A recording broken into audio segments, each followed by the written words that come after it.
So we're here in front of the Roland E-X10. This is a relatively new keyboard from the manufacturer, and this is a company that typically has tended to focus more on the higher end of the professional market.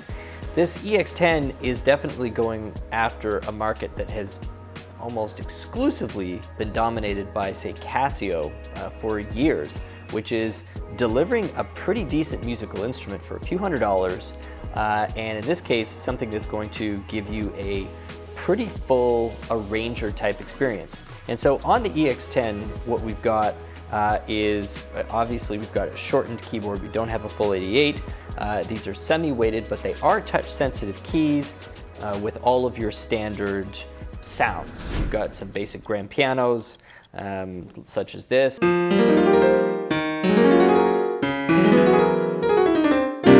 And you can just go up through.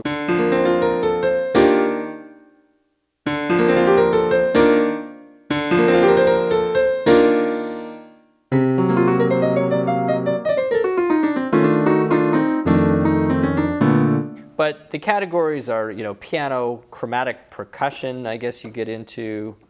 Some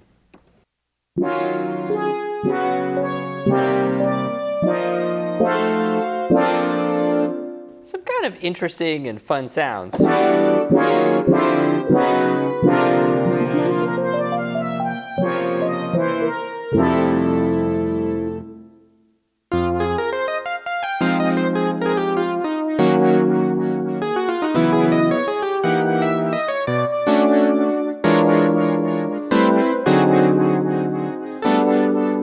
So some Ottawa.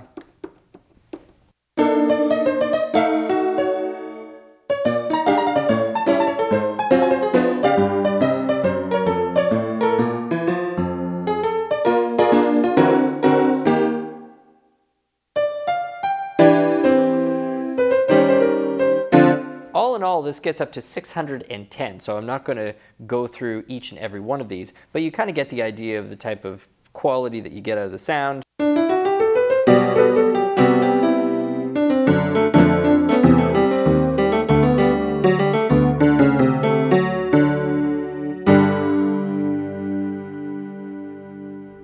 But really the centerpiece to this instrument is all about the arranger, and in this case it's functioning pretty much as you would expect.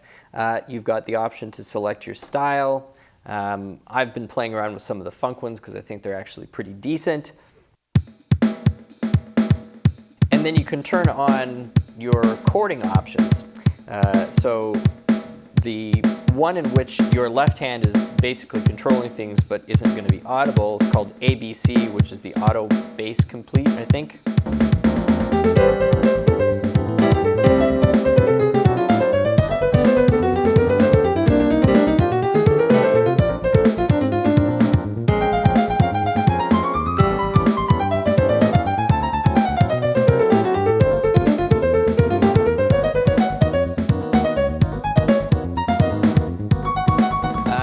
So you've got that happening. You also have the option to play the full range.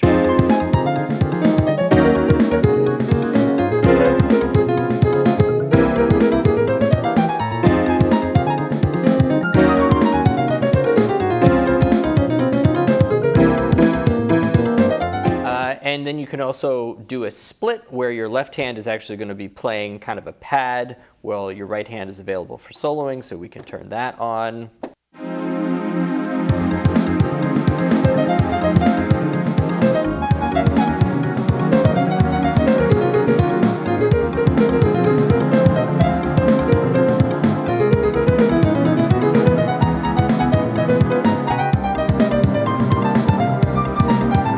Also take a microphone in which you can apply a couple of effects to that, as well as an additional line in.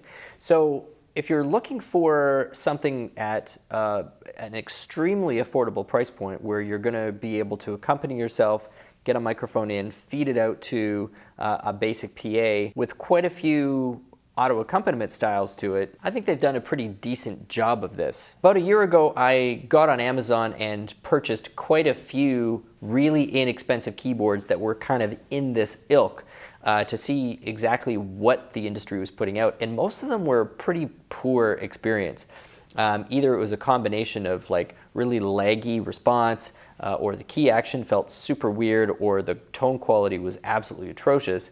The EX10 isn't any of those things. It's definitely inserted itself into the conversation where normally you'd just be dealing with some of those Casios. It is, of course, battery operated, and so you can take this thing on the go. It's also got the USB out for MIDI inputting, so you can also use this to connect with your DAW, and a few built lesson options as well.